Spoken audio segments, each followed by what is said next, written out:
right? So I'm sharing out a video over here with you, and which is basically talking about how the poles flip and what effect that geomagnetic pole flipping is going to have on our lifestyle, on our gadgets. Everything around us can change because of it. Now, it has been understood that the poles are shifting. The reason for that is going to be discussed very soon. And how fast they are shifting, I mentioned in the last video also, that is around 25 miles per year.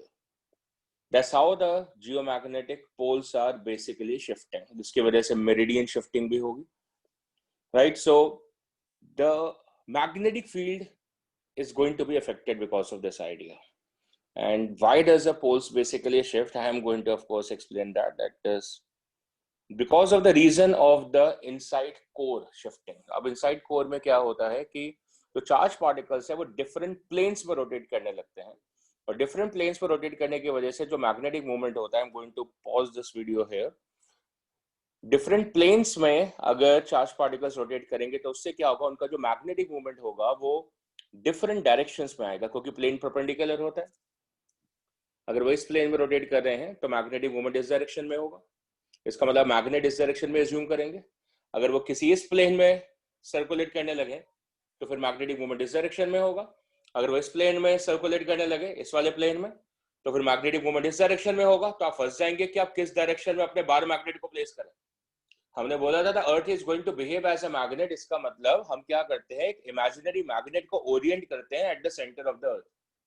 अब उसको Orient कैसे करोगे, जहां पे magnetic movement होगा, पर अंदर जो कोर मूवमेंट है वो डिफरेंट डायरेक्शंस में होने की वजह से क्या होगा, जो मैग्नेटिक मूवमेंट है वो डिफरेंट डायरेक्शंस में आएगा. सो इन फैक्ट हम जब थ्योरीज में पढ़ते हैं कि हमारे पास एक बार मैग्नेट होता है, ऐसा नहीं है. There are several bar magnets in the core of the earth, और ये सेवरल बार मैग्नेट्स की जो पोल्स हैं साउथ एंड नॉर्थ, वो फ्लिप होते रहते हैं. फ्लिप क्यों हो रहे हैं, समझ में आ गया आपको? वो the charge particles are changing their plane of motion. And hence, it is quite easy now to explain the pole flippings. As you can see in the video, there are supposed to be many such magnets, and so can explain easily the pole flippings. And so what does it affect if the pole flips? So magnetic field behavior around the surface of the earth and the atmospheric magnetic magnetosphere is going to be affected. So it is going to affect the shielding of the earth, and you will experience more auroras, more energy particles coming onto the surface of the earth, destroying the molecules, destroying the electromagnetic shielding, and because of which there will be the failure of the power grids. The airplanes will not receive the static signals from the airbase. They will lose their coordinates and they will be misguided. Of course, they are the migratory birds who will lose their direction, but there are so many birds who basically use the geomagnetic field of the earth to migrate from Atlantic. They are going to lose their way. Now, this is something which we feel that, okay, this is not going to directly affect us. But the satellites are going to be burnt out, or they will be having some extra shields to have this effect. The astronauts will be in the danger of having the radiation effects. They might develop advanced cancer. It will be a task to shield them. Communication is definitely going to be affected. All your computers, gadgets are going to be affected, which has already started and which is known. If you can go to the Google pages, you will find the South Atlantic anomaly. You will find that already these things are affecting whatever I have spoken of. The communication is getting affected, the gadgets are getting affected, your microwaves don't perform perfectly. The satellites are getting burnt out, they are getting affected. This has already started because of the decrease in the strength of the field and the flipping of the magnets. Right, so there is so more things I can discuss about it. It is going to take a hit at the economy. Computers are going to malfunction. So many things I can discuss out. So it will be a little out of syllabus. So I'm not going to get deeper into that idea because we are not going to here discuss the commerce and economics. So with this, I'm going to make a pause to this article and move ahead with the today's article, which is another form of galvanometer. हमने जब galvanometer का discussion किया था तो हमने बोला था galvanometer basically हम दो तरीके के पढ़ेंगे, और एक हम पहले पढ़ चुके हैं, MCG, the moving coil galvanometer. उसका वर्किंग प्रिंसिपल क्या था? The torque experience by the current carrying coil. When place across a magnetic field. और उसके अंदर हमने एक लीनियर स्केल बनाया था, और उसके लिए हमने एक रेडियल फील्ड बनाई थी जिससे लीनियर स्केल बनेगा, राइट। सो अब हमने क्या पढ़ना है, now we have another galvanometer. काम तो गैल्वेनोमीटर का सेम है, it is going to detect and try to measure the current. पर ये जो गैल्वेनोमीटर है, it is based upon the earth's magnetic field also. वहां पे क्या था, जो मैग्नेटिक फील्ड थी, it was generated by the cylindrical pole pieces of the magnet. यहाँ पे जो मैग्नेटिक फील्ड है वो दो है, एक नहीं दो फील्ड यूज करनी है हमने। अच्छा, तो कहीं ये परपेंडिकुलर फील्ड तो नहीं है? Yes, they are perpendicular field. Sir if they are perpendicular fields तो कौन सा लॉ यूज होगा? Tangent law, and hence the name the tangent galvanometer. अब किसने कब बनाया था वो थोड़ा बहुत तो मेंशन करता ही हूं मैं, तो वो एज यूजुअल मैंने मेंशन कर रखा है कि 1837 में इस आइडिया की बात हुई थी, और ये साइंटिस्ट फिजिसिस्ट का नेम है, पढ़ सकते हैं, बड़ा कॉम्प्लेक्स का नेम है ना, Claude Servais Mathias Pouillet, right, in the this year. तो इनकी वजह से ये हमारे जीवन में आया है, और इन्होंने इसका उपयोग किया था ओम्स लॉ को वेरीफाई करने के लिए। और दिखता कैसा था जैसे उन्होंने बनाया था, ये तो डायग्राम मेरा बना हुआ ज्यादा सुंदर लग रहा है, पर जो उन्होंने बनाया था वो ऐसा था, just like this. And how does it look like? तो there was a refinement of it by, ओह ये नाम सुना सुना सा लग रहा है, हेल्महोल्ट्ज। ओ हेल्महोल्ट्ज कॉइल हमने सुनी है? अच्छा, तो ऐसे लिखता था, ऐसे, ये देखो नीचे वाला, किसमें क्या दो कॉइल्स हैं, there are two such coils. अच्छा, ऊपर वाले में मतलब एक कॉइल है, यस ऑफ कोर्स वो करंट कैरिंग कॉइल होगी। नीचे वाले में दो कॉइल्स हैं। तो हेल्महोल्ट्ज कॉइल्स किस लॉजिक पे थी? हमने बनाई थी ना Helmholtz coils, like this, that this was the first coil and then it was supposed to be connected to the second coil, और दोनों का रेडियस सेम है, और दोनों के बीच का डिस्टेंस भी सेम है, दिस इज आर और this is R and this is R, like this, right, या डिस्टेंस 2r, और ये उसका सेंटर पॉइंट हो गया। और जब इस पर्टिकुलर पॉइंट पे, ये जो पॉइंट है, इस पर्टिकुलर पॉइंट पे ओ ले लेते हैं, इस पर्टिकुलर पॉइंट पे मैग्नेटिक फील्ड बिहेवियर देखते थे। अब दोनों में ना करंट भी सेम होता था, सेम डायरेक्शन में करंट होगा, तो इसलिए जीरो नहीं आएगी, नहीं ओ पे मैग्नेटिक फील्ड आएगी, एक पर्टिकुलर डायरेक्शन में आएगी, तो मैग्नेटिक फील्ड तो आ गई। लेकिन इस पॉइंट पे स्पेशल क्या होता है कि अगर आप dB अपॉन dx निकालते हैं तो वो जीरो आता है, अगर आप d square b upon dx square निकालते हैं तो वो भी जीरो आता है। अब इनके जीरो आने का मतलब क्या होता है कि यहाँ पे भाई देखो, वेरिएशन ऑफ द फील्ड नहीं है पोजीशन के साथ में, उसके नियर बाय, मतलब लेफ्ट हैंड साइड और राइट हैंड साइड पे के रिस्पेक्ट में वहां पे स्टेबिलिटी है, न्यूट्रल इक्विलिब्रियम है। और ये क्या, oh it marks the inflection, it's an inflection point also. इसका मतलब उसके लेफ्ट वाले पॉइंट पे बिहेवियर कुछ अलग तरीके से होगा, राइट साइड वाले पॉइंट पे बिहेवियर कुछ अलग तरीके से होगा, मतलब एक तरफ कॉन्केविटी होगी, एक तरफ कॉन्वेक्सिटी होगी, so this is the point of inflection also. So kind of a stable behavior over there, नहीं, kind of a equilibrium behavior over there. तो एक यूनिफॉर्म फील्ड वहां पे एक्सपीरियंस होती है, that's the reason for using the two coil system, that is for creating the uniform field over there. Right, so that is a Helmholtz coil which was used as a refinement. हम जो पढ़ेंगे वो single coil से पढ़ेंगे। चलो आते हैं construction के ऊपर, कि इसका कंस्ट्रक्शन क्या, प्रिंसिपल तो पता है अपने को ना, टेंजेंट लॉ, फिर भी डिस्कस कर लेंगे। तो ये आपको मार्केट में इस तरीके से मिलता है, if you go and purchase it, I don't know why you will purchase it, but in case you purchase it, so this will look like this in the market, right side पे जैसे बना हुआ है। तो उसका हूबहू diagram मैंने बना दिया यहाँ पे। उसके अंदर यहाँ पे देखो, ये आपके स्क्रूज हैं लेवल करने के लिए, लेवलर्स हैं। फिर क्या है, एक वर्टिकल प्लेन है, जैसे ये बहुत काम आ रहा है कड़ा ना, जैसे ये एक वर्टिकल प्लेन के अंदर अपने कॉइल को प्लेस करना है, सिर्फ वर्टिकली प्लेस कॉइल है, वर्टिकली प्लेस। अब जाहिर सी बात है, मैं पकड़ के थोड़ी ना बैठूंगा इसको, तो इसके नीचे सपोर्ट होगा, so there is supposed to be a support over here, so this is a support column, जिसके ऊपर ये सारा मामला टिकेगा, यानी पूरा सपोर्ट कॉलम है। ये सपोर्ट कॉलम दो चीजों को सपोर्ट कर रहा है, एक तो इस कॉइल को भी, जो कि वर्टिकली माउंटेड कॉइल है, लिख लें इसको भी, so it's a vertically mounted coil, ठीक। और क्या हो रहा है, सपोर्ट पे सेंटर में देखो, सेंटर में यहाँ पे this is a horizontal plane, HP लिख दो, हॉरिजॉन्टल प्लेन, ठीक है ना। हॉरिजॉन्टल प्लेन है, इसके सेंटर में कंपास है. What is it? It's a compass, of course magnetic compass. तो मैग्नेटिक कंपास तो वैसे भी अपने को पता ही है ना कि कैसे यूज होता है सर, हॉरिजॉन्टली. तो ये हॉरिजॉन्टली पड़ा हुआ है, गलती तो है ही नहीं. Coil is vertically mounted. Coil कैसे माउंटेड है? वर्टिकली. और कंपास कहां पर है? हॉरिजॉन्टल में. कंपास इज ना हॉरिजॉन्टल प्लेन. क्या लाऊं मैं? कंपास इज ना हॉरिजॉन्टल प्लेन. और कॉइल कैसे है? वर्टिकल. अब मजेदार बात की इसके अंदर आएगा नहीं, इसका एंटर नहीं करेगा, नहीं तो मैं दिखा देता. क्या होगा कि इस कॉइल का जो सेंटर है, इस कॉइल का जो सेंटर है ना, इस कॉइल का, और जो हॉरिजॉन्टल प्लेन है जहां पे कंपास को रखा हुआ है, उसका जो सेंटर है कोइंसाइड कर रहा है. कौन सा पॉइंट? दिस पॉइंट, ये वाला जो पॉइंट है. ये किसका सेंटर है? ये जो सेंटर है, ये जो कॉइल है उसका भी सेंटर है जो कि वर्टिकल प्लेन में है, और जो मैग्नेटिक कंपास हॉरिजॉन्टल प्लेन में रखा हुआ है उसका भी सेंटर है. दोनों कोइंसाइड कर रहे हैं. और वहां पे नीडल भी होगी of course. So there is supposed to be the compass needle also, है ना. अब वो कंपास नीडल कहां पॉइंट करेगी वो हमने देखना होगा. ये कंपास नीडल है. सो कंस्ट्रक्शन समझ में आ गई आपको. और ये टर्मिनल्स हैं T1 T2 मान लो, जिसके थ्रू इस कॉइल में करंट पास करेगा. वो आपकी मर्जी है जिधर करंट पास कराना है.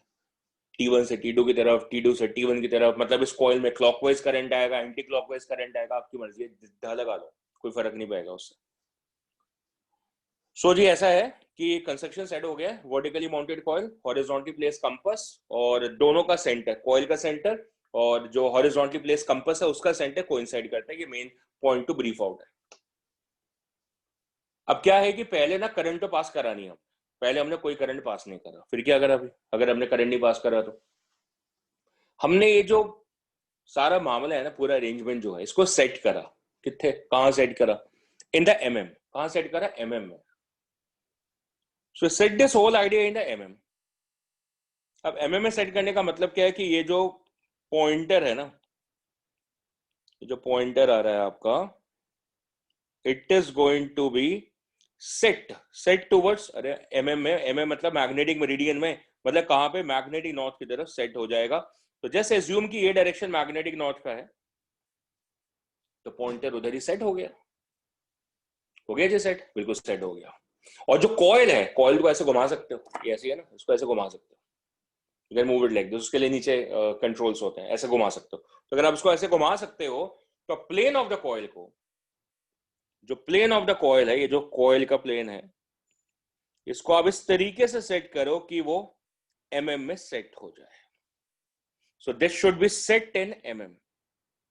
तभी तो क्या होगा कि ये मैग्नेटिक नॉर्थ है भाई. MM में ही होता है ना magnetic north and magnetic south. तो तभी तो जो पॉइंटर है वो किधर पॉइंट कर रहा है? Towards the magnetic north. अभी कॉइल में करंट नहीं है, is not a current carrying coil till now. So pointer by default का सेट हो गया towards the magnetic north. Done है जी, डन है सर. अब क्या करना है? अब कॉइल में करंट पास करो. देखो अभी ये क्या रीड कर रहा है? 0 0 रीड कर रहा है, 0 0 रीडिंग नहीं है अभी.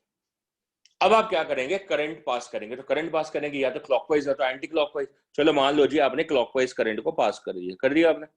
कर दिया सर, क्लॉकवाइज करंट पास. अब क्या होगा? इसकी वजह से इसमें क्लॉकवाइज करंट आ गया. सो थंब के डायरेक्शन में, थंब के डायरेक्शन में क्या होगी? मैग्नेटिक फील्ड जाएगी. So plane perpendicular to the coil. है बढ़िया. Plane perpendicular to the coil मतलब इधर आएगी ऐसे. अच्छा आप एंटी क्लॉकवाइज कर लो तो ऐसे आ जाएगी. यही होगा ना. पर वो फील्ड आएगी किधर? वो along this axis या along this axis, ये वाली.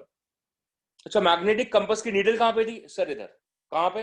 मैग्नेटिक नॉर्थ पे. Very good. अब लैंग्वेज बोलते हैं. मैग्नेटिक कंपास की नीडल थी मैग्नेटिक नॉर्थ पे. तो इसमें करंट आने की वजह से जो फील्ड आएगी वो आएगी या तो मैग्नेटिक ईस्ट पे या तो मैग्नेटिक वेस्ट पे. इसका मतलब ये जो भी फील्ड होगी या तो मैग्नेटिक वेस्ट पे या तो मैग्नेटिक ईस्ट पे, क्योंकि मैग्नेटिक नॉर्थ इधर रखा है ना आपने. तो ये इस वाली फील्ड के परपेंडिकुलर आएगी और ये हॉरिजॉन्टल प्लेन में आ रही है फील्ड. तो वर्टिकल कंपोनेंट ऑफ द अर्थ से मैग्नेटिज्म से कोई लेना देना नहीं है, because arrangement is made pure horizontal. तो कौन सी दो फील्ड होगी? एक तो होगी जो अर्थ की मैग्नेटिक फील्ड है जो कि मैग्नेटिक नॉर्थ की तरफ है, BH बोलते हैं उसको, BH. तो इस तरफ कौन सी फील्ड है? दैट इज H, ये वाली H या BH जो आपको बोलने का मन करे वो. और दूसरी जो फील्ड हम लाने वाले हैं वो किसकी वजह से आ रही है? Because of the current carrying coil. किधर आ रही है? Either along the magnetic east और either along the magnetic west. East उधर, वेस्ट उधर. But the key theory is that किसी भी डायरेक्शन में आ जाए. जैसे अभी तो फिलहाल इधर आ गई ना, इस डायरेक्शन में आ जाएगी ऐसे परपेंडिकुलर टू दिस। अगर आप इसको XY प्लेन मान लेते तो वो Z एक्सिस होगी कोऑर्डिनेट के हिसाब से। So though mutually perpendicular field is generated, two mutually perpendicular fields are generated, one because of the coil and second is because of the Earth's horizontal component of the field. So what's going to happen now? तो इसका top view बनाया जाएगा, तो चलो बनाओ इसका top view.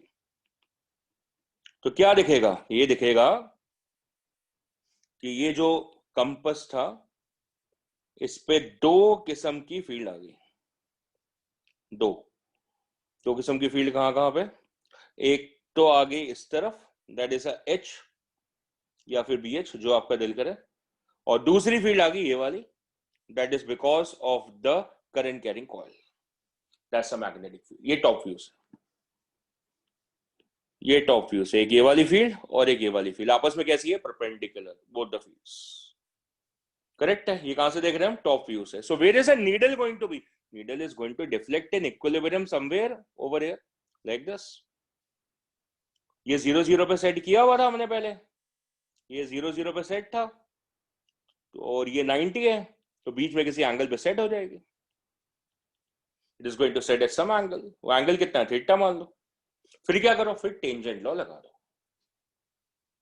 है ना? इस वाले डायग्राम में भी दिखा सकता हूं।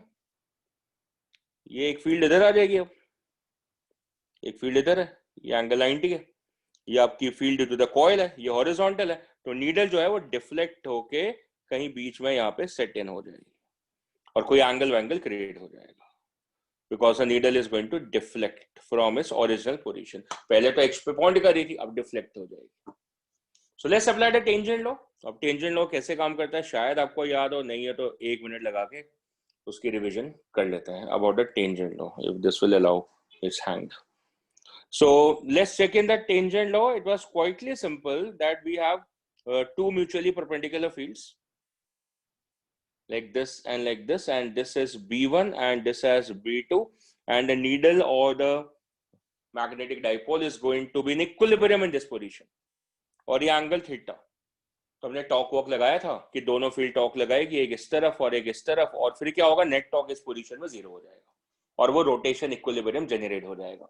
और ये सारी कहानी लिखने के बाद फिर हमने टेंजेंट लॉ लिखा था, B1 tan theta as equal to B2. Already we have discussed in detail in the previous lectures. So B1 tan theta equal to B2. अब इसको ना मैंने एक हल्के तरीके से भी बताया था कि भाई इस तरीके से इसलिए लिखा है क्योंकि थीटा एंगल B1 फील्ड के साथ है, ये तरीका था, ठीक है ना? नहीं तो भूल जाएंगे ना हम कि भाई tan theta is B2 by B1 या tan theta is B1 upon B2, पता ही नहीं क्या था, अब पता है। तो हमने कैसे लिखा? B1 tan theta equal to B2, इसका मतलब थीटा एंगल किस फील्ड के साथ बना हुआ है? B1 के साथ बना हुआ है, ऑटोमेटिकली दूसरे के साथ में 90 माइनस थीटा होगा। तो यहाँ पे क्या हो रहा है? तो यहाँ पे ये जो थीटा एंगल है जो अभी हमारा केस है वो किसके साथ है? वो H के साथ है, ये BH के साथ है। So we can mention by the tangent law now, we can mention this result as BH tan theta as equal to B subscript C. BH tan theta means BH के साथ में थीटा एंगल है in equilibrium position, और second field कौन सी है? Because of the current carrying coil, जिसको हमने B subscript C से डिनोट करा है। सो दो फील्ड आ गई टेंजेंट लॉ के हिसाब से और इक्विलिब्रियम भी एस्टैब्लिश हो गया।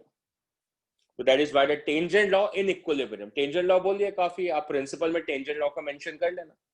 The principle of the working of the tangent galvanometer is what? The tangent law in magnetism. वो क्या होता है वो आप पढ़ चुके हैं, खत्म है कहानी, यहाँ से खत्म है, कुछ है नहीं अब यहाँ से। टेंजेंट गैल्वेनोमीटर समाप्त। बस अगर आपको BC की वैल्यू आती है तो, मतलब BC की वैल्यू इन द सेंस किससे आ रही है? करंट कैरिंग कॉइल से आ रही है, तो सेंटर ऑफ द कॉइल पे, सेंटर पे रखा था ना, सेंटर वाली फील्ड चाहिए, तो सेंटर वाली फील्ड, स्पॉट वाली फील्ड कितनी होती है? Mu not Ni/2। देखो मैंने डायग्राम में ना नंबर ऑफ टर्न्स बनाई है, देखना ये आप Kn है, नंबर ऑफ टर्न्स बनाई है मैंने। इसको देख के, इस डायग्राम को देख के पता नहीं चलेगा कि नंबर ऑफ टर्न्स थी, मेरे डायग्राम को देख के पता चल रहा है कि नंबर ऑफ टर्न्स है। रेडियस भी होगा उसका, हाँ बिल्कुल ऐसा, देखो ये R भी है। तो सारी बातें बता दी हमने, तो फिर फॉर्मूला तो आपको याद ही होगा। अच्छा ये तो किसी और चैप्टर से आ रहा है, क्या बढ़िया आर्टिकल है। That is mu naught into NI upon 2R। ये आ गया। अब क्या लिखें, I इक्वल टू समथिंग, सारा इकट्ठा करो, twice of R BH upon mu naught into N and into tan theta. ये बन गया। इसको लिखते हैं I is equal to K into tan theta. यहां सपना नहीं पूरा होने वाला। कौन सा सपना? लीनियर स्केल का। I is not proportion to theta, जैसे हमने मेहनत करके MCG में बनाया था, ताई वो ज्यादा चलता है। दूसरा थोड़ा इजी अरेंजमेंट है, BH की वैल्यू उधर ही चेंज होती रहती है, अर्थ की मैग्नेटिक भी हर जगह अलग होती है, मुश्किल है ना। So I is equal to what? K into tan theta. What is K in this? K को नाम देते हैं, कांस्टेंट है। काहे का कांस्टेंट? BH की वैल्यू तो बदलती रहती है, K के अंदर तो BH है। K is equal to 2R BH upon mu naught into N, पर BH तो बदलती रहती है, तो काहे का कांस्टेंट? तो कांस्टेंट बोलते ही नहीं, फिर उसको कुछ नाम दे देते हैं। और रिडक्शन फैक्टर, क्या reduction factor, that is K। Reduce हो गया result, I proportion to tan theta आ गया। I प्रोपोर्शन टू थीटा नहीं है, गलत मत बोल देना, ये नहीं है। I proportion to tan of theta है, वो भी पता नहीं है कि नहीं, है ना। So I proportion to tan theta. K is a reduction factor, basically construction factor है BH को छोड़ के। रेडियस आपने बनाना है, N आपने सेलेक्ट करना है, परमेबिलिटी आपने सेलेक्ट करनी है। BH आप सेलेक्ट नहीं कर सकते, भगवान नहीं है क्योंकि, बाकी आप सेलेक्ट कर सकते हैं। कर लिया आपने, अब क्या करें? सेंसिटिविटी करें, इस आर्टिकल से छुटकारा पाते हैं, आगे बढ़ते हैं। तो sensitivity, current sensitivity of course. So the current sensitivity, याद ही होगा आपको करंट सेंसिटिविटी का मतलब, that was equal to d theta upon di। जिनको याद नहीं है वो जाके मूविंग कॉइल गैल्वेनोमीटर का लेक्चर दोबारा देखें ध्यान से। हमने विस्तार पूर्वक नहीं, संक्षिप्त में, आराम से, कम शब्दों में क्या बोले। देखो, अगर कोई गैल्वेनोमीटर इस प्रकार काम करता है कि कम करंट होने के बावजूद उसमें डिफ्लेक्शन ज्यादा आती है, ताकि अब रीडिंग आराम से ले पाए। ग्रेजुएशन बड़ी वेल से डिफाइंड है, और कम करंट पे भी, फीबल करंट पे भी क्या होता है कि रीडिंग बहुत प्रॉपरली आ जाती है, तो फिर हम बोलते हैं इट इज हाईली सेंसिटिव।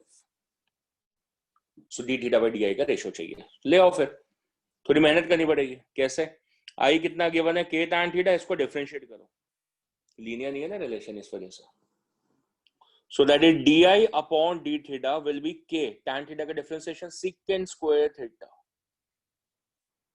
ठीक है, अब इसको पलटी मारो, तो उससे आपको d थीटा अपॉन di आ जाएगा। So d theta upon di कितना हो गया, रिवर्स करके? So that is equal to, place कर लेते हैं यहाँ पे, that is 1 upon K secant square theta. So the current sensitivity from here will be equal to 1 upon K secant square theta. अब चाहो तो उसको ऊपर शिफ्ट करके cos square theta लिख लो, so cos square theta upon K आ जाएगा। That's the value for the current sensitivity, right? So in a sense the current sensitivity is supposed to be inverse to the K. अब K किस पे depend कर रहा है? और 2R BH upon mu naught N। इसका मतलब it is proportional to K की जगह 2R BH upon mu naught into N। तो रीजन मिल गए कि आपको ज्यादा नंबर ऑफ टर्न्स क्यों चाहिए, ताकि सेंसिटिविटी इंक्रीज हो। हाँ, सबसे बढ़िया पार्ट इसका देखो, रेडियस कम से भी काम चल जाएगा, क्योंकि इनवर्स है, तो कम रेडियस होगा तो भी सेंसिटिविटी ज्यादा हो सकती है। बढ़िया, नंबर ऑफ टर्न्स ज्यादा रहे, रेडियस कम रहे, तो हैंडी गैल्वेनोमीटर आराम से बन सकता है, बढ़िया चीज है। और BH को तो क्या बोले यार, BH तो बदलती रहती है, तो जहां पे BH कम हो वहां पे सेंसिटिविटी ज्यादा होगी, तो BH के ऊपर ध्यान नहीं है, you can not construct it, तो सेंसिटिविटी BH से आप नहीं इंप्रूव कर सकते, है ना। ठीक है ना, तो you are not going to be handling that. अब आप बोलोगे कि मैं उस जगह जाके यूज करूंगा, भैया आपको अपने घर में यूज करना है तो वही यूज करोगे, ऐसा तो है नहीं कि वहां जाओगे वहां जाके यूज करोगे। सो BH के ऊपर डिस्कशन नहीं लगाएंगे। सो फिर क्या करें, कुछ और करता है, और एक फैक्टर है क्या, cos स्क्वायर थीटा। अब इस फैक्टर में जाने से पहले पता है, आपसे कोई पूछे कि बताओ करंट सेंसिटिविटी किस डिफ्लेक्शन पे मैक्सिमम होगी, इसको देख के लगेगा थीटा को 0 कर दो, तो cos 0 1 हो जाएगा, current sensitivity theta equal to 0 पे मैक्सिमम हो जाएगी, तो थीटा इक्वल टू 0 पे तो डिफ्लेक्ट ही नहीं करा, तो कुछ गड़बड़ है कहीं पे। तो क्या गड़बड़ है, K की वैल्यू को एलिमिनेट करना पड़ेगा आपको। क्या करना पड़ेगा, K की वैल्यू को एलिमिनेट करना पड़ेगा, तो K की वैल्यू को पिक करो यहां से, और k की वैल्यू है कितनी यहां से I अपॉन tan थीटा। अब कुछ बनेगा तो चलो करते हैं। So the value for the current sensitivity that becomes equal to cos square theta as it is, k की वैल्यू को प्लेस कर रहा, that is I upon tan theta, tan theta ऊपर चला गया। फिर इसके अंदर थोड़ी कारस्तानी करी, so that is cos square theta into sin theta upon cos theta, ये हो गया, नीचे I तो है ही, और एक cos theta कैंसिल हो गया, ऊपर sin theta cos theta दिख रहा है, तो हमने क्या करा 2 से मल्टीप्लाई डिवाइड कर दिया, so multiply this result by 2 up and down. So the current sensitivity becomes, ऊपर देखो क्या बन गया 2 sin theta cos theta, that is sin of 2 theta divided by twice of I, important expression, k से free है, free of the reduction factor, basically bh से भी free कर दिया हमने इस रिलेशन को ना यहाँ पे, राइट। सो sin 2 theta upon 2i, ये रिलेशन आ गया। ओके जी, अब आप आराम से तसल्ली से बता दीजिए कि कब ये मोस्ट सेंसिटिव होगा। So when is the tangent galvanometer, TG लिख रहा हूं, most sensitive. So that is pretty clear, angles की ऑप्शन गिवन होगी आपको, तो क्लियर है कि थीटा की वैल्यू कितनी होनी चाहिए 45 डिग्री होनी चाहिए, तो sin 2 थीटा आपका कितना हो जाएगा 1 हो जाएगा, और तब जो करंट सेंसिटिविटी होगी वो सबसे मैक्सिमम होगी, और उसकी वैल्यू कितनी होगी, that will be 1 upon twice of I will be the value. That's all about a tangent galvanometer. Completed. Wait क्यों किया था हमने इसको, वहां क्यों नहीं पढ़ा था, आपको समझ में आ चुका है, because it uses the tangent law in the magnetism, and second it uses the horizontal component of the earth's magnetic field for its working operation. तो चलो जी, निपटारा मिल गया है, आगे बढ़ते हैं and move ahead towards the next article, and that is vibration magnetometer. What is it? A vibration magnetometer. इस couple of magnetometers which we are going to study upon, and magnetometer का प्राइम काम क्या है मैं आपको दोबारा से एक बार याद दिलाऊं, that is to find out the value for BH, ये इसका प्राइम काम है। प्राइम साथ साथ में ये मैग्नेटिक मूवमेंट को भी इवेल्युएट कर लेता है, ये भी कर लेता है। प्राइम मोटिवेटर क्या है? To find the horizontal component of the earth's magnetic field. जैसे मिल जाएगी ये चैप्टर खत्म हो जाएगा, होने ही वाला है।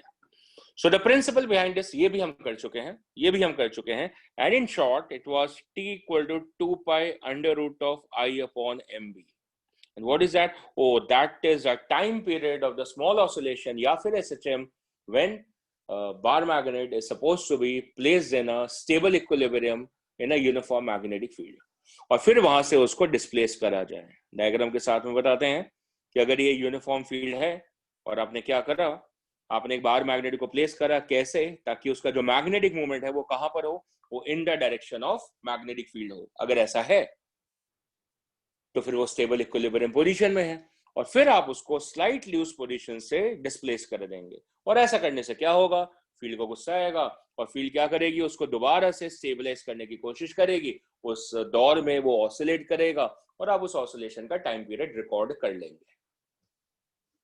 बस ये सारी चीज जो हमने डायग्राम में बनाई है, इसको वास्तविकता में एक ढांचा देना पड़ेगा, उस ढांचे को हम वाइब्रेशन मैग्नेटोमीटर बोलते हैं, और उससे हमें ऑब्जेक्टिवली मिलेगा क्या, ये दो चीजें M and BH।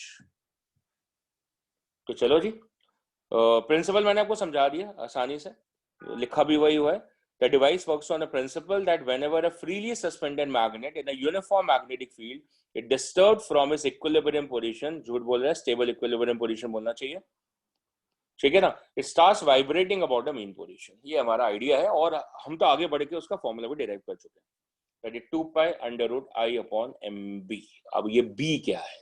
B is a magnetic field, कहीं से तो आती है, सोर्स तो होगा उसका, तो what is the source? Current carrying coil है ही नहीं, फिर कौन सी? जो नेचुरली आपके पास, नेचुरली कौन सी है?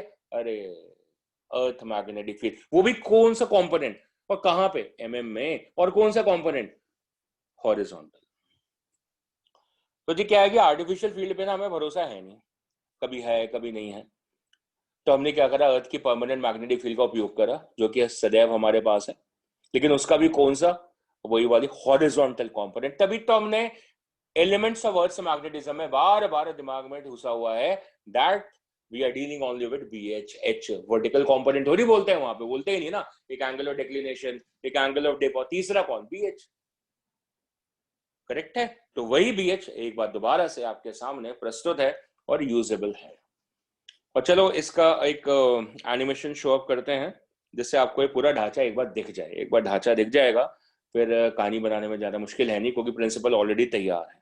सो एक बार ढांचा देखते हैं इसका कैसा है। देखो जी, वाइब्रेशन मैग्नेटोमीटर का ढांचा, ये है डब्बा, पूरा बॉक्स है, और इस बॉक्स के अंदर हमने मैग्नेट को रखना है और उसको सस्पेंड करना है। तो देखो टॉर्शन थ्रेड लगेगी, एक टॉर्शन थ्रेड लगा रखी है, और उस टॉर्शन थ्रेड के थ्रू हमने इस मैग्नेट को बीच में हॉरिजॉन्टली सस्पेंड करा हुआ है। तो पूरा टॉर्शन अरेंजमेंट है ऊपर से।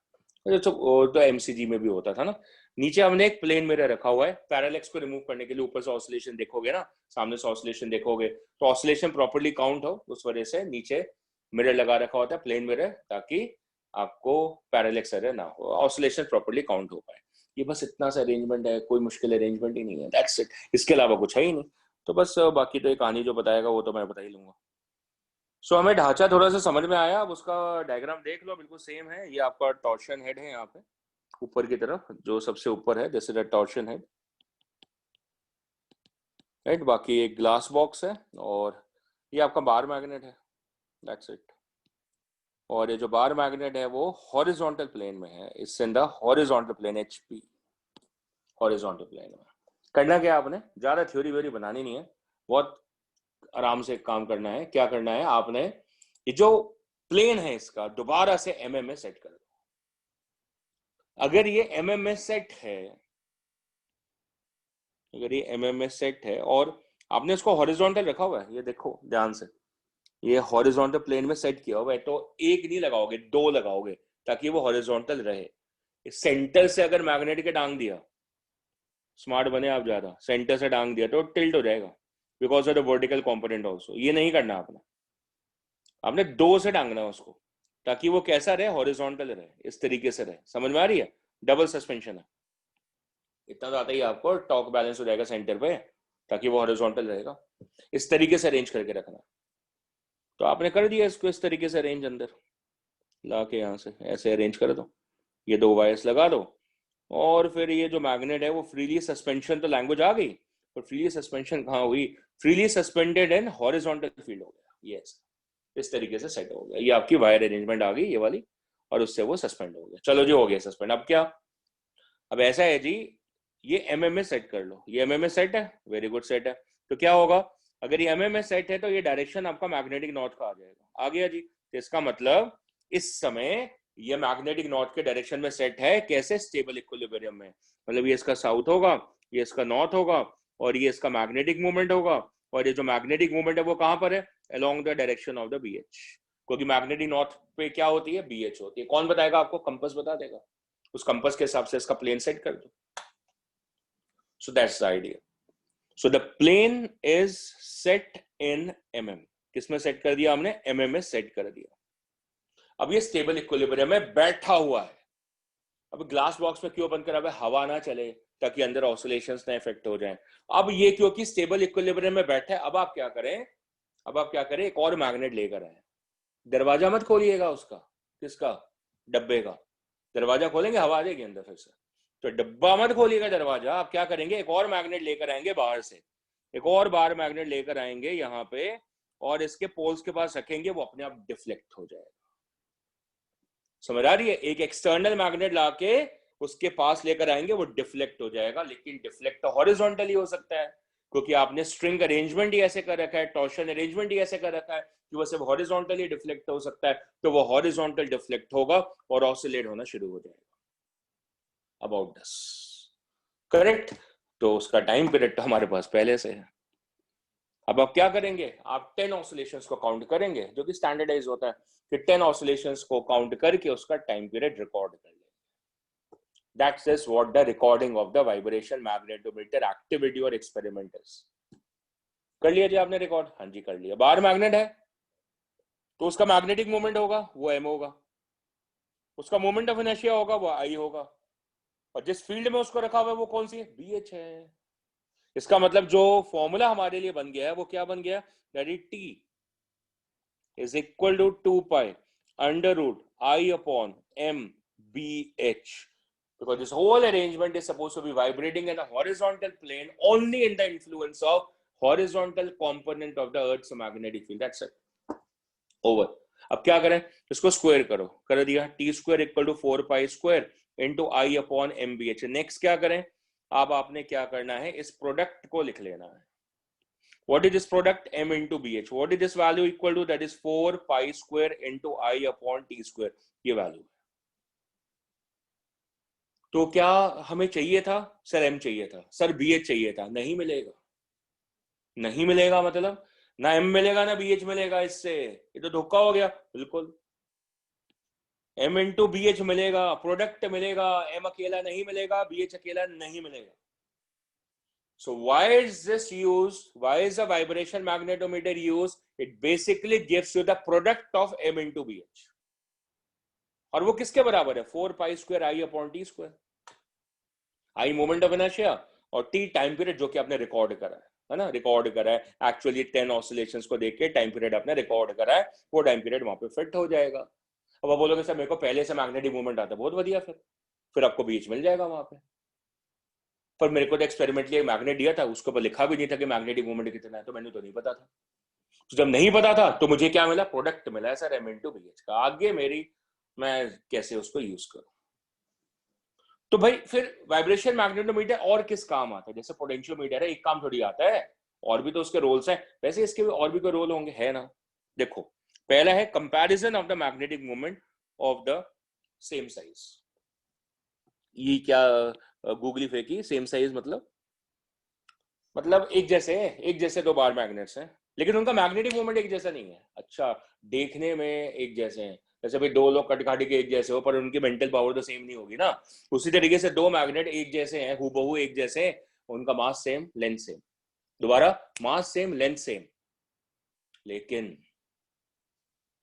मैग्नेटिक मोमेंट डिफरेंट है। चलो ऐसे दो ले आए, मतलब दोनों के लिए मोमेंट ऑफ इनर्शिया की वैल्यू सेम हो जाएगी, I1 equal to I2 equal to I हो गया दोनों का। अब क्या करा, पहला हमने रख दिया अंदर और पहले की ऑसिलेशंस कर दी। एक पहला वाला मैग्नेट, टू मैग्नेट्स है ना, 1 and 2, फर्स्ट वाले को रखा, ऑसिलेट कराया और टाइम पीरियड नोट कर लिया। तो क्या मिला, तो सर ये मिला that T1 is equal to 2 pi under root of I upon M1 into BH। वैसे I1 अपॉन लिखना था, पर I1 I2 सेम है, सेम साइज है। फिर उसको रिप्लेस करो, दूसरा मैग्नेट रखो, फिर उसके साथ सेम हरकतें करो। जब ये हो जाए तो फिर उसका टाइम पीरियड रिकॉर्ड कर लो। सो कितना हो गया, 2 pi under root I upon I, इसलिए सेम है क्योंकि साइज सेम है। वैसे सेम नहीं था, पर हमने सिलेक्ट ही ऐसे करे जिसका मास सेम है, लेंथ सेम है, सेम साइज के हैं, पर मैग्नेटिक मोमेंट अलग है। अच्छा एक और बात ना, देखो BH भी सेम है, क्यों, एक ही लोकेशन पे एक्सपेरिमेंट हो रहा है, लुधियाने और कन्याकुमारी में नहीं हो रहा, मतलब लोकेशन बदल नहीं रही तो BH बदल नहीं रही। तो ये सही हो गया। अभी सही हो गया मतलब यहां से मैग्नेटिक मोमेंट कंपेयर हो जाएगा, क्योंकि आई तो सेम है। तो अगर आप T1 अपॉन T2 लिखते हो, so that is simply root of M2 upon M1। So when we write M1 upon M2 as a comparison of the magnetic moments, so that will be square value as a T2 square upon T1 square. So easily you can compare the magnetic moment. दोनों का individual नहीं मिलेगा, वो तब मिल सकता है अगर एक का आपको पहले से पता हो, तो वो हमें नहीं पता।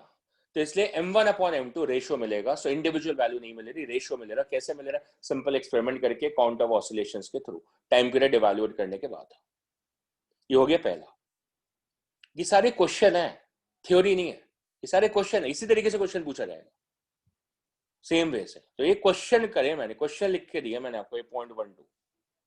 Second, comparison of the magnetic moment of the different sizes. समझे बात को, लैंग्वेज दे दी क्वेश्चन के मैंने आपको, अटेम्प्ट दे दिया सीधा क्वेश्चन का। ऑफ द डिफरेंट साइड मतलब अब मोमेंट ऑफ इनर्शिया डिफरेंट है जी। अब क्या करूं मैं, फंस गया, अब तो फंस गया। मेरे पास एक आइडिया है, क्योंकि I1 I2 तो कैंसिल होगा नहीं, सब बिल्कुल नहीं होगा, पर मेरे पास एक आइडिया है, शेयर करूं। देखो क्या करना है आपने, ये जो पहला मैग्नेट था और जो दूसरा मैग्नेट है उसको इकट्ठे रख देना।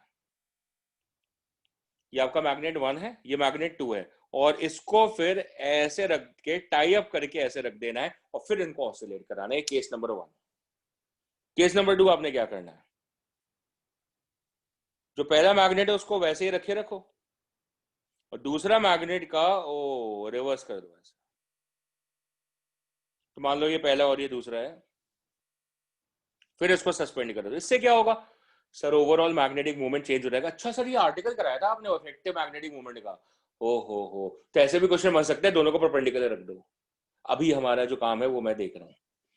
तो इसमें जो मैग्नेटिक मूवमेंट है वो आएगा m1 प्लस m2। क्यों? क्योंकि दोनों का साउथ और नॉर्थ एक ही डायरेक्शन में है।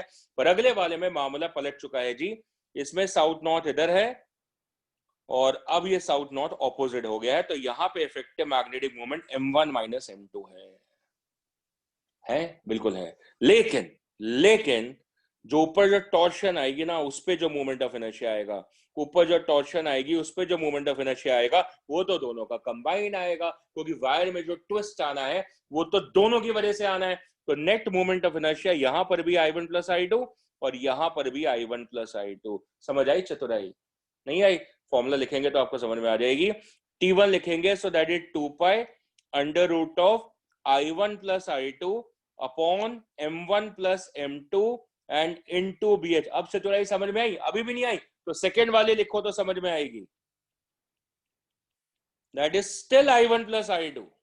अगर आप क्या करते, कंबाइन करके नहीं करते, तो दोनों का मोमेंट ऑफ इनर्शिया डिफरेंट है, वो टर्म कैंसिल नहीं होती।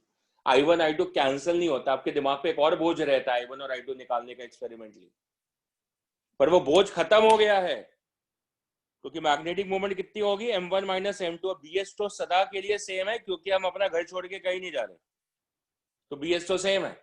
और I1 प्लस I2 कैंसिल हो जाएगा कंपेयर करेंगे तो पहला वाला आर्टिकल क्या था, सेम साइज का, और ये क्या है, डिफरेंट साइज का। तभी हम अपने दिमाग लगा के सवाल तो बना ही लेते हैं, और फिर हम इसका रेशियो ले लेंगे। यहां से तो आप समझदार हैं। सो T1 अपॉन T2 कितना हो गया जी, that is equal to root of कितना, M1 minus M2 upon M1 plus M2। या फिर आप इसको ऐसे लिख सकते हैं, that is M1 plus M2 upon M1 minus M2 is equal to T2 upon T1। सही है? बिल्कुल सही है सर। अब क्या करें, नहीं स्क्वायर तो करो पहले। अब क्या करें, वही कॉम्पोनेंटो डिविडेंडो। सो कॉम्पोनेंटो डिविडेंडो लगा के we get M1 upon M2 as equal to T2 square plus T1 square upon T2 square minus T1 square. है कि नहीं मजेदार क्वेश्चन? बिल्कुल है। मैंने पहले बोला मैं क्वेश्चन करा रहा हूँ, क्वेश्चन ही है ये सारे। अब आप इसको आर्टिकल के तहत लेके रट्टे ना मारना शुरू कर दें। ये रिजल्ट्स हैं, सीधा सीधा डायरेक्टली एप्लीकेबल रिजल्ट्स हैं। ऑफ कोर्स रट्टे नहीं मारेंगे तो दिमाग में तो बातें आ गई, जिस तरीके से समझाई हैं दिमाग में बातें रहनी चाहिए। अब क्या रह गया जी, comparison of the horizontal component of earth magnetic field at different places. अब इसमें क्या है, इसमें तो कोई खास है नहीं ना, अलग अलग जगह ले जाओ, अलग अलग BH बदल जाएगा, M थोड़ी बदलेगा, I थोड़ी बदलेगा, है कि नहीं? तो सिंपल है।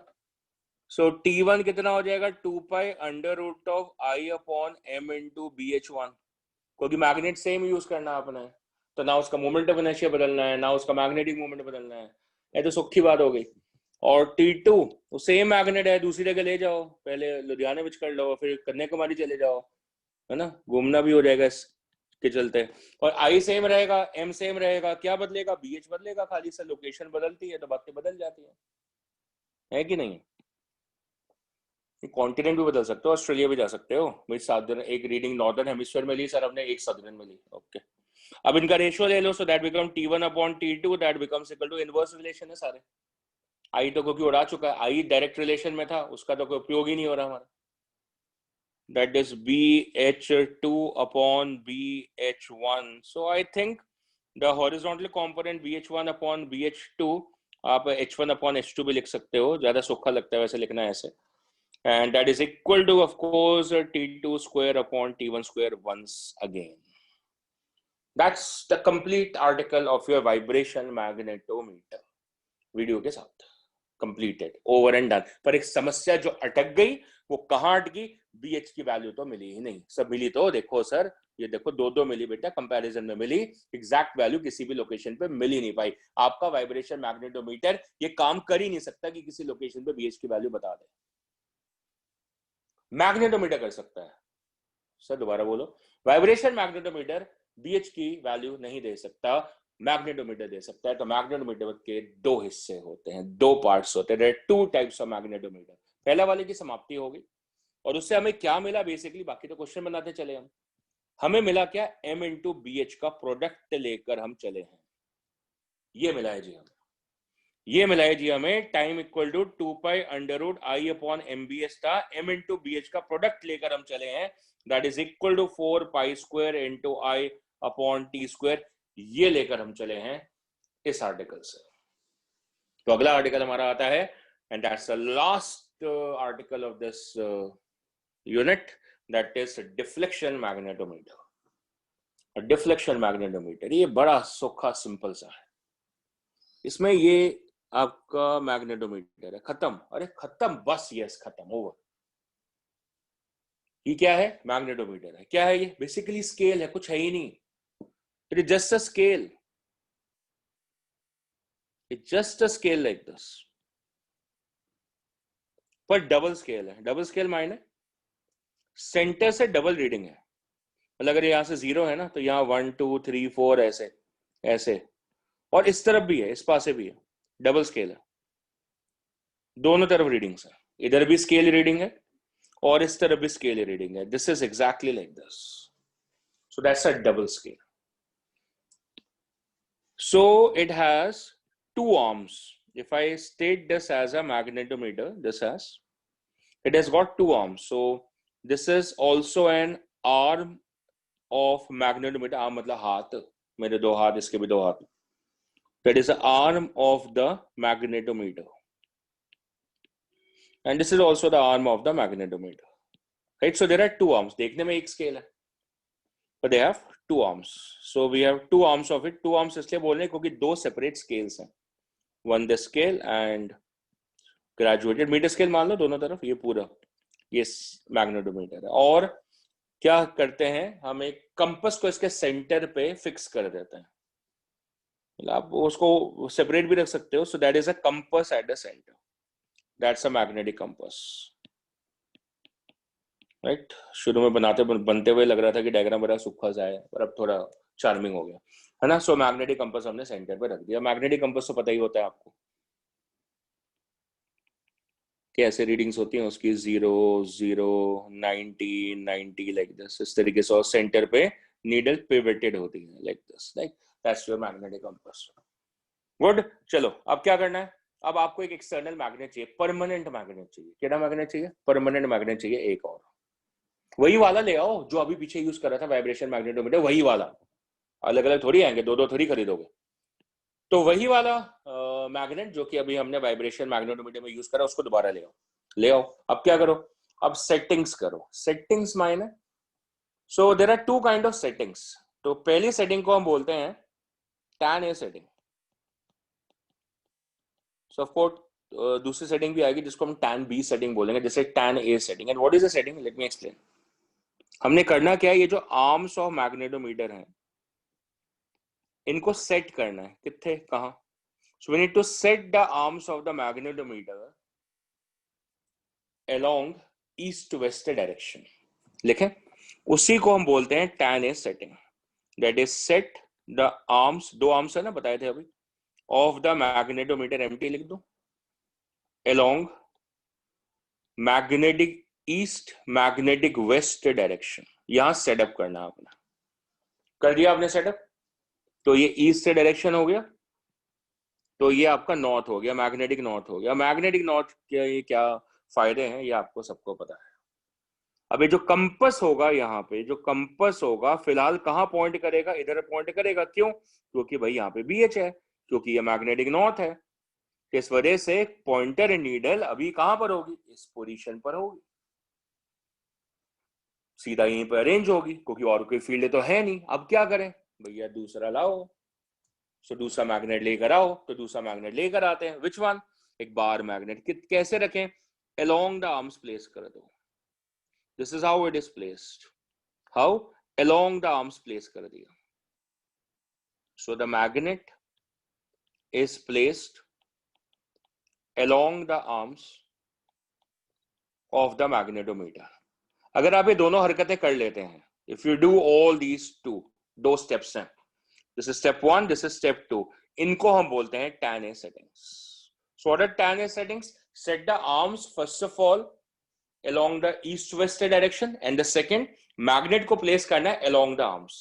रख दिया आपने, एक्सेलेंटली रख दिया. अब क्या होगा, मैग्नेट जो है जिस तरीके से आपने रखा है, रख सकते हैं ऐसे साउथ नॉर्थ मान लो, तो वो एक मैग्नेटिक फील्ड क्रिएट करेगा at the centre of this compass needle. तो एक और फील्ड इसको मिल जाएगी, वो यहां पे कौन सी होगी, इस मैग्नेट की फील्ड. कौन सी वाली है अभी, एक्सियल, क्योंकि वो पॉइंट कहां पे लाई कर रहा है, उस मैग्नेट के एक्सिस पे. So now once again you have the tangent law. So principle once again is suppose to be the tangent law. अब टेंजेंट लॉ दोबारा थोड़ी बताऊंगा, 2 बार पहले बता चुका हूं. कैसे यूज करते हैं, B1 tan theta equal to B2, याद आया, अभी तो करा है. B1 tan theta equal to B2. So theta किसके साथ, B1 के साथ. तो यहां पे नीडल पहले कहां पे थी, BH पे, वहां से डिफ्लेक्ट करेंगे. तो इसका मतलब जो नीडल है उसकी रिजल्टेंट पोजीशन अब यहां हो जाएगी, यहां पे डिफ्लेक्ट कर जाएगी नीडल. तो कितना डिफ्लेक्ट करी, वो एंगल नोट कर लो थीटा. जितनी डिफ्लेक्ट करी, क्यों करेगी, क्योंकि सेकंड फील्ड भी आ गई ना, पहले तो खाली BH थी. तो सेकंड फील्ड कौन लेकर आया, बाहर मैग्नेट लेकर आया, तो टेंजेंट लॉ लग गया और बीच में फील्ड आ गई. करेक्ट है, बिल्कुल करेक्ट है. So then we apply the tangent law. And what is the tangent law, B1 tan theta equal to B2. पर tan थीटा, थीटा एंगल किसके साथ है, BH के साथ. So BH tan theta equal to BM. ये result आ गया. और अभी BM कौन सा है, एक्सियल. तो that becomes BH tan theta, और एक्सियल मतलब mu naught upon 4 pi into twice of m upon r cube. r मतलब ये वाला डिस्टेंस सेंटर टू सेंटर. इसका फायदा इस रिजल्ट को बनाने का बिल्कुल है जी, m अपॉन BH मिलेगा आपको.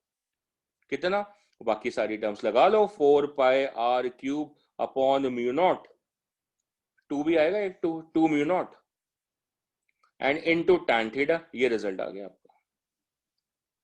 क्या सर, देखो m अपॉन BH, ये लिखो ना, वही लिखा sir, m upon BH. So 4 pi r cube tan theta divided by 2 mu naught, ये मिल गया. अब इसका क्या फायदा हो गया जी, काम खत्म आपका. m इंटू BH तो पहले से लेकर आए थे आप, लेकर आए थे कि नहीं लेकर आए थे, m इंटू BH, और m अपॉन BH यहां से मिल जाएगा.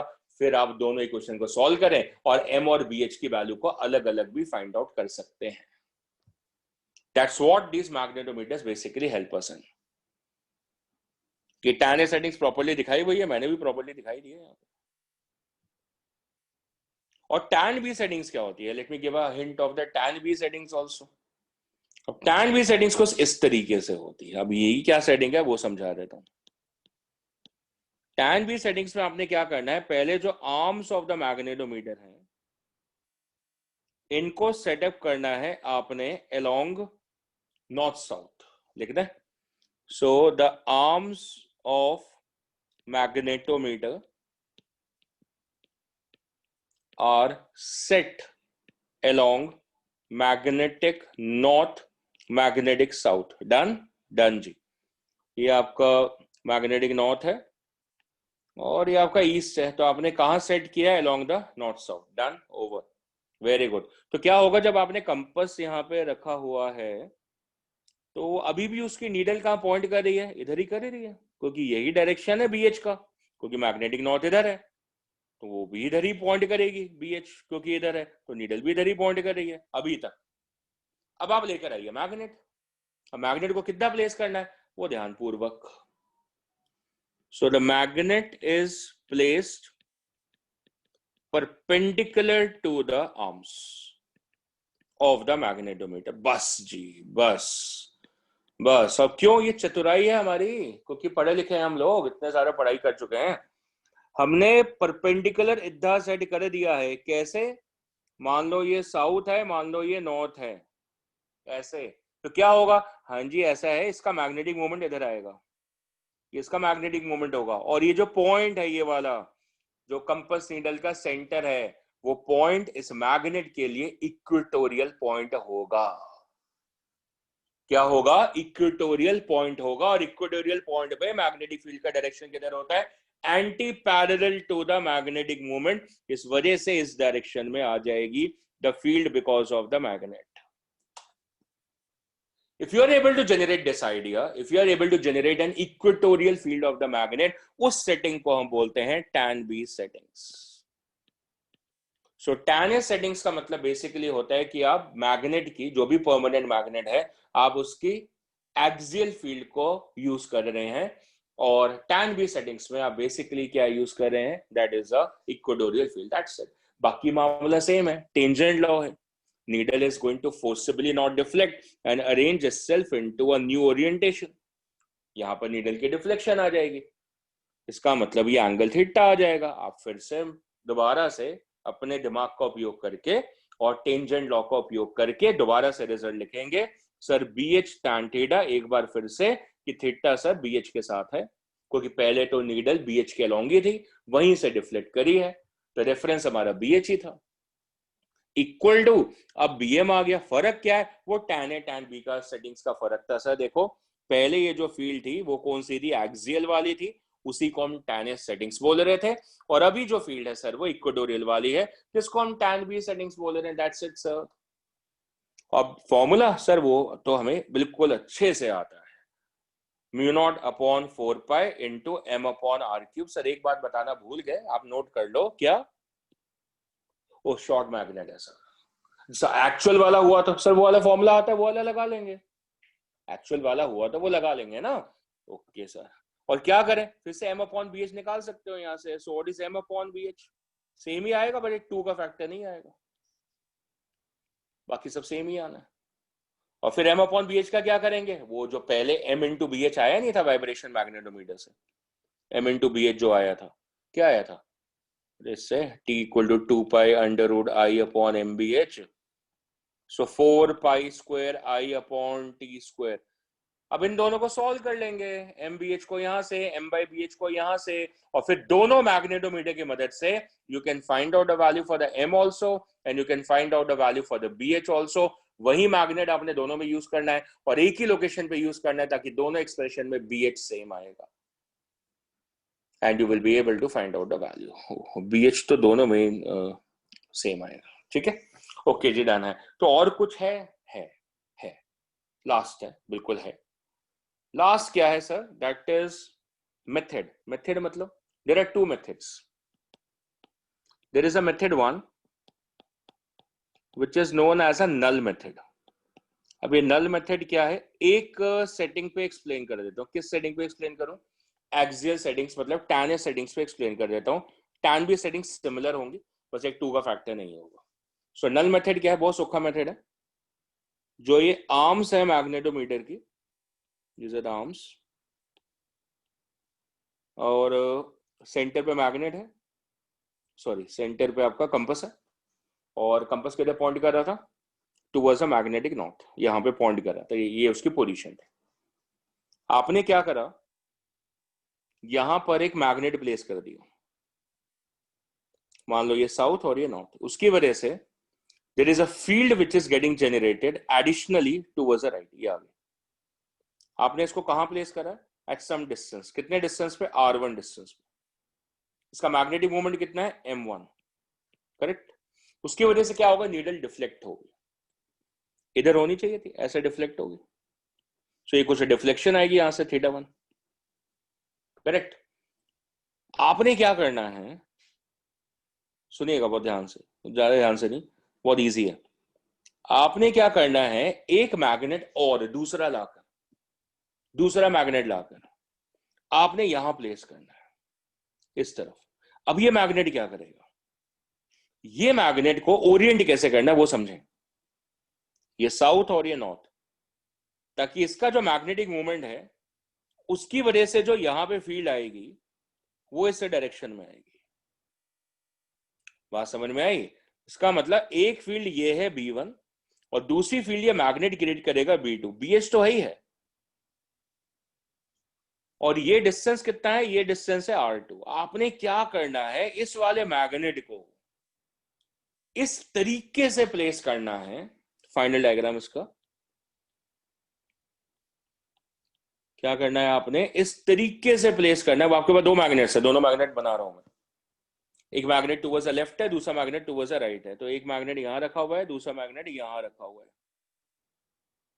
इस तरीके से प्लेस करना है कि नीडल की रीडिंग अभी भी 0 आ जाए।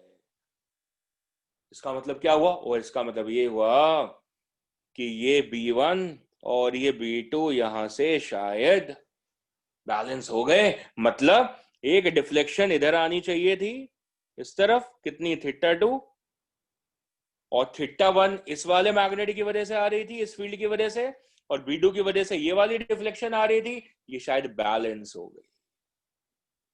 कैसे? आप ये पोजीशन बार बार बदलते रहो, कभी ना कभी बैलेंस हो जाएगी।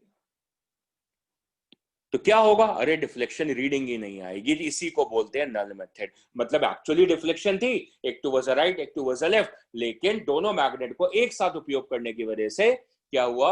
डिफ्लेक्शन नल आ गई, नल डिफ्लेक्शन आ गई है। इसका मतलब आइडिया क्या है समझिएगा। आइडिया क्या है कि हम जब रिलेशन लिख रहे थे, that was BH tan θ1 was equal to mu naught upon 4 pi into twice of m1 upon r1 cube। ये हमारा पहला रिलेशन था। And BH tan θ2 will be mu naught upon 4 pi twice of m2 upon r2 cube। ये हमारा दूसरा relation हो जाएगा।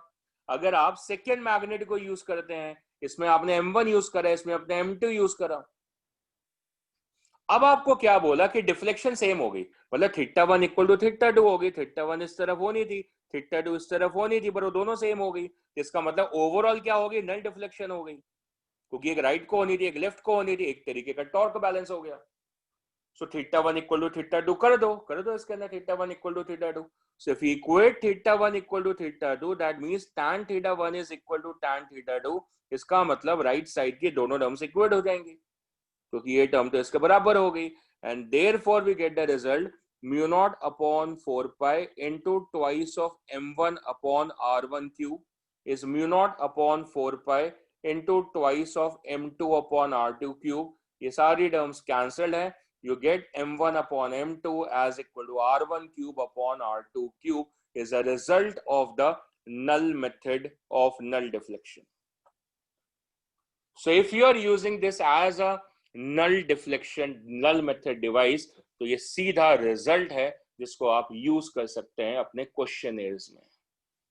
And there is one more in the pretty last article, finishing final nail in the coffin, that is known as equal distance method। What did it? Equal distance method, and that's pretty easy। That's pretty easy। आपने क्या करना है, दोनों magnets को use करा आपने, वही M1 और M2 वाले, एक को आपने यहां रखा, एक को आपने यहां रखा, दो मैग्नेट्स रखे, पर इस बार आपने क्या करा? सर हमने इस बार क्या करा है?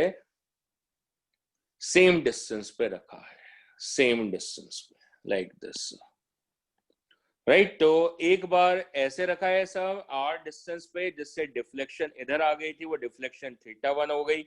और दूसरी बार हमने क्या करा है कि जो सेकेंड वाला मैग्नेट है, हमने उसको इधर जब रखा था तो उसकी वजह से डिफ्लेक्शन नोट करी, पर सेम डिस्टेंस पे रखा। इसको बोलते हैं इक्वल डिस्टेंस मेथड। पहले डिस्टेंस अलग थे, डिफ्लेक्शन सेम थी, अब क्या है सर? डिस्टेंस अलग है। नहीं, डिस्टेंस सेम है, डिफ्लेक्शन अब डिफरेंट आएगी।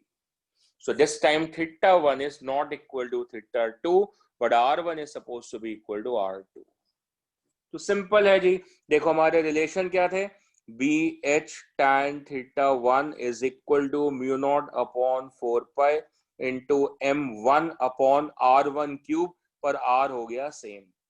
और second relation BH tan θ2 is equal to mu naught upon 4 pi into m2 upon r cube, r हो गया sir same, r1 and r2 same हो गए। तो फिर क्या है? और फिर tan θ1 upon tan θ2 is m1 upon m2, बाकी सारे कांस्टेंट्स हैं। And therefore this time the comparison of the magnetic moment is via actual deflection recorded। और पिछले वाले में इसमें there was no deflection recorded, इसी वजह से हम उसको क्या बोल रहे थे? as the null deflection method। और इसमें क्या हो रहा है? इसमें आप डिस्टेंस रिकॉर्ड नहीं कर रहे हैं, क्योंकि इक्वल डिस्टेंस है तो क्या रिकॉर्ड करें, डिफ्लेक्शन रिकॉर्ड करें, that's it. So m1 upon m2 is tan theta 1 upon tan theta 2. Right? So these were our magnetometers. एक vibration magnetometer and the second is supposed to be the deflection magnetometer. दोनों का उपयोग क्या है, m और bh की value निकालना. एक m इंटू bh का प्रोडक्ट देता है और दूसरा m अपॉन bh का रेशियो देता है. दोनों को सेंसिटिवली हैंडल करने के बाद, दोनों के टेबल्स बनाने के बाद, वैल्यूज डिराइव करने के बाद, फिर दोनों इक्वेशन को एक साथ यूज करके आप m की भी और bh की भी वैल्यू निकाल सकते हैं. बीच में काफी क्वेश्चन है कि ratio of the magnetic moment कैसे हैंडल होगा.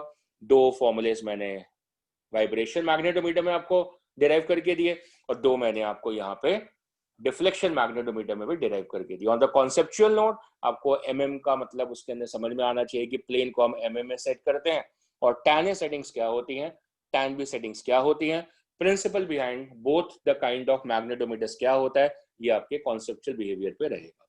Right, so with this I am winding up this particular article and of course today's lecture also. We will see you back in a while. Okay.